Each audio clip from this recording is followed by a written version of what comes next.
When 24-year-old Ava Kingsley spat into that little plastic tube, she thought the worst that could happen was discovering she was more Irish than Italian.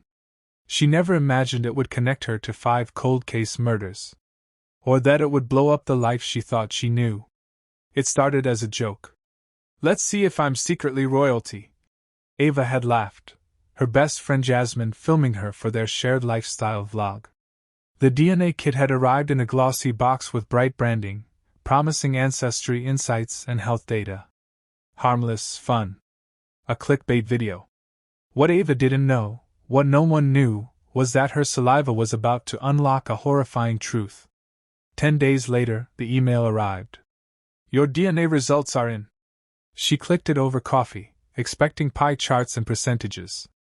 Instead, there was a red notification banner at the top of the page. "You've been flagged for a forensic match in an active criminal investigation. Law enforcement may contact you." She blinked. What the hell? She reread the line 3 times. Her chest tightened. "Jazz, can they even do that?" she asked, turning the screen. Jasmine's smile faltered. That's not normal."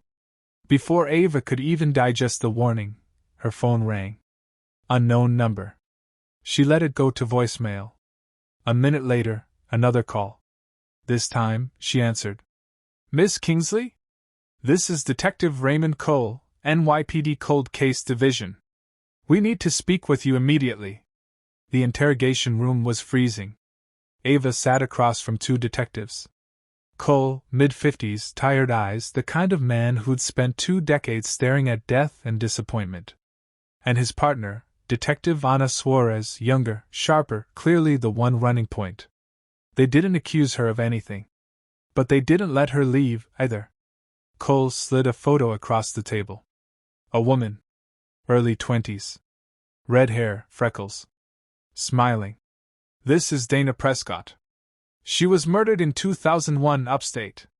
You were 2 years old at the time. You have no connection to her?" Ava shook her head. "No.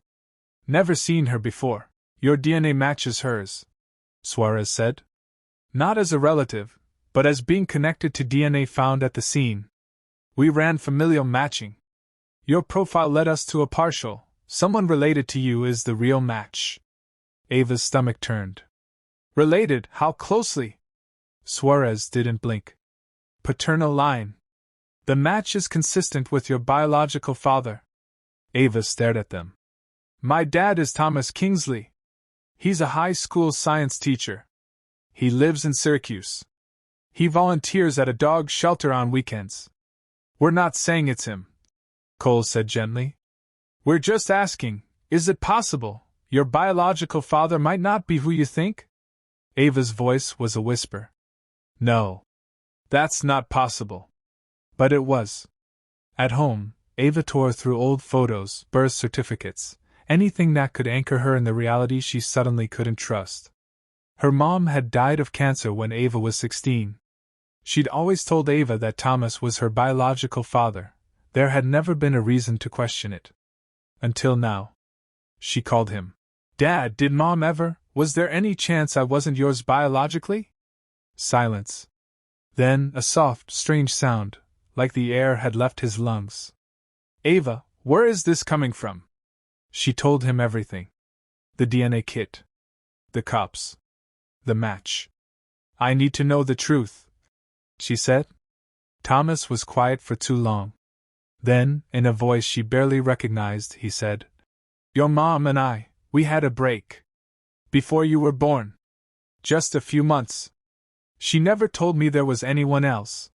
But I guess it's possible." That was all Ava needed. She authorized the detectives to access her DNA match data. Within 48 hours, they had a suspect. Name, Franklin Rowe. Age, 58. Occupation, former long-haul trucker. Residence, upstate New York. Convictions, none. Suspicions, many. And the most horrifying detail? He'd been suspected in at least 5 unsolved murders between 1999 and 2005. All young women, all found near highways across 3 states. But they'd never had DNA. Never had a name. Until Ava. They asked her for something unthinkable. We want you to meet him, Suarez said. Ava blinked. What? He doesn't know about the DNA match yet.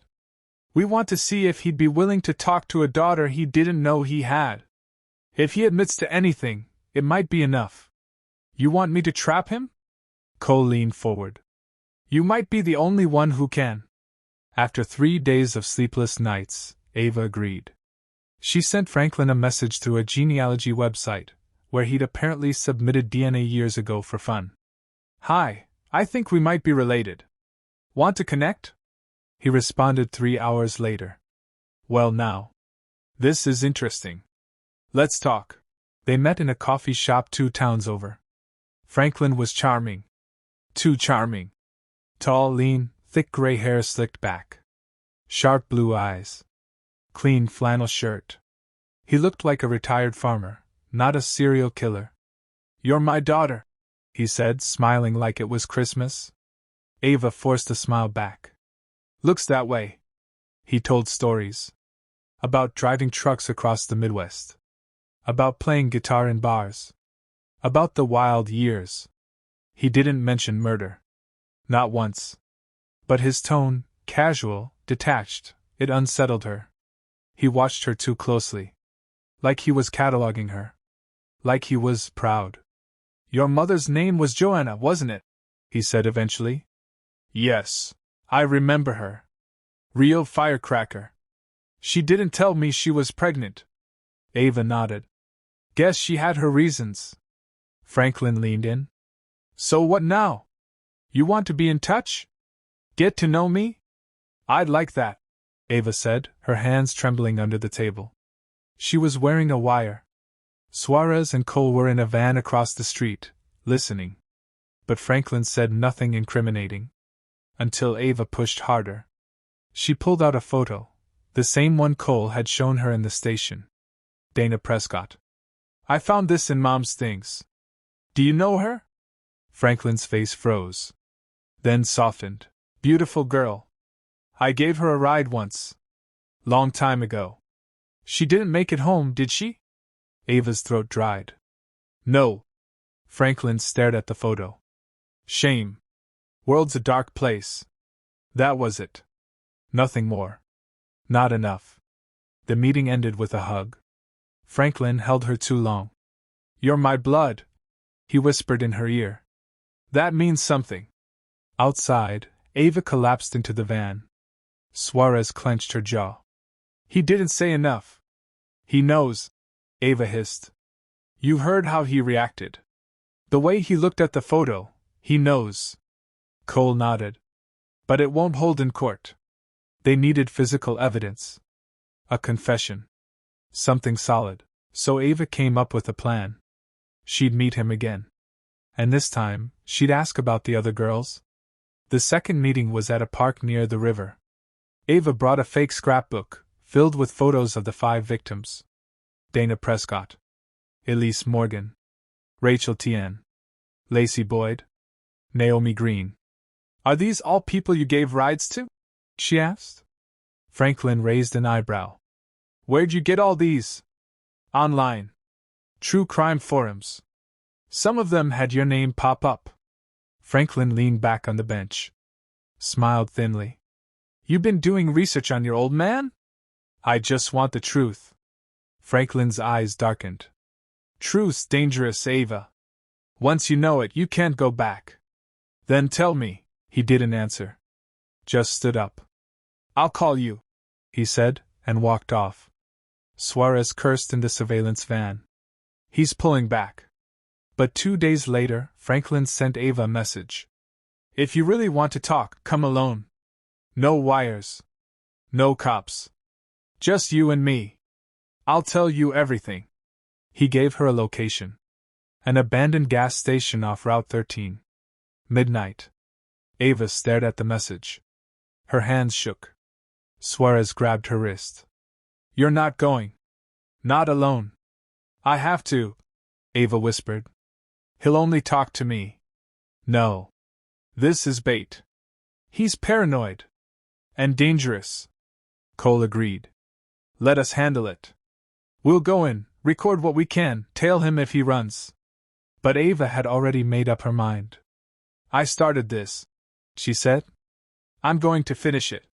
She arrived at the gas station at 11:58 p.m. The sky was dark. The wind cold. A flickering overhead light buzzed above the rusted pumps. The place was empty, forgotten by time. Franklin stepped out of the shadows. He looked different now. Colder. Less farmer, more predator. No wire? He asked. Ava lifted her shirt slightly. Bare skin. Good, he said. Because what I'm about to tell you, no one else should hear. Ava's heart thundered in her chest. He walked closer. Smiled. Want to know what your old man used to do? And then he said it. Ava didn't flinch. Even though every instinct in her body screamed at her to run, she stayed still. Franklin's voice was low, almost reverent. You ever drive at night and see a girl on the side of the road? Thumb out. Alone. Vulnerable. Makes you wonder, don't it? He looked up at the moon. They trusted me. That was their first mistake. Ava's throat tightened, but she kept her expression neutral. How many? He smiled faintly. You really want to know? I need to. Franklin circled her slowly, like a wolf studying prey. 9. Maybe 10. I stopped counting after Lacey. Ava's breath caught. Lacey Boyd? One of the names in the scrapbook. Why them? She asked. He stopped behind her. Because I could. Because no one was looking for them. Girls like that, they disappear all the time. People forget. I won't. Franklin stepped in front of her again, face barely a foot from hers. You're not wired, but I know you brought someone. Cops always follow. Ava didn't move. Franklin smiled, cold and calculating. That's okay. Let them hear it. He raised his arms. I did it. Every one of them. And I'd do it again. The van 2 blocks away exploded with motion. Suarez was already out the door, sprinting toward the station. Franklin heard the sirens before Ava did. His expression shifted. Panic. Then rage. You lied to me. Ava stepped back. You wanted the truth, she said. Now the world gets it too. He lunged. She fell backward, hitting the pavement hard as Franklin reached for something under his coat. Gun. Down. Cole shouted from behind a pump as Suarez tackled Franklin from the side. The gun fired once, missing everyone, ricocheting into the rusted steel. It took 4 officers to subdue him. Blood poured from a gash above Franklin's eye as they slammed him to the ground, cuffing him. He didn't fight. He laughed. Took you long enough, he said. Didn't even need a shovel this time. Ava watched, trembling. It was over. Or so she thought. 2 weeks later, Ava sat in the DA's office. Franklin had been charged with 6 counts of murder. Investigators were still working to connect the remaining cases. We're going to trial, Suarez told her. But we'll need you to testify. He confessed to you. You're our best witness. Ava nodded. I'll do it. It won't be easy. His defense is already painting you as a plant. Saying he was coerced. He wasn't. He told me everything on his own. We know. But the jury needs to believe it too. Ava clenched her fists. She was ready. The trial of Franklin Rowe became a media circus. Every major outlet covered it. Former truckers, cold case detectives, and FBI profilers were interviewed on national TV. True crime podcasts exploded with theories. But the testimony that stunned the nation came from Ava. When she took the stand, the courtroom went silent. He told me he killed them, she said clearly. He described their faces. Their fear. He wasn't sorry. The prosecutor played the wire recording from the first coffee shop meeting. Then the one at the park bench. Finally, the footage from the sting at the gas station. Each one built the case brick by brick. When Franklin took the stand in his defense, he grinned at Ava. She wanted to know who her father was. Well, now she knows. His attorney tried to argue diminished capacity. childhood trauma, long haul isolation. But the jury didn't care. They saw the truth. Guilty. On all counts. He was sentenced to life in prison without parole. Ava stood outside the courthouse the day the verdict was read. Cameras flashed. Journalists shouted questions. She didn't answer. She looked up at the sky. Then whispered to Jasmine, who stood beside her. "He doesn't get to own me." "Damn right," Jasmine said, squeezing her hand. Ava walked away from the cameras. Toward her own future. She hadn't chosen this path. But she had survived it. And now, she was going to help others do the same. 6 months later, Ava launched a nonprofit for families of unsolved cases. It offered DNA services, emotional support, and legal resources. She called it Project Light, because sometimes, one spark was all it took to expose a monster. And that spark had been her. Safety takeaway: always be cautious when meeting strangers, even family you've never met. Use public places, inform someone of your whereabouts, and if law enforcement is involved, never go alone unless absolutely necessary. Trust your instincts. They might just save your life.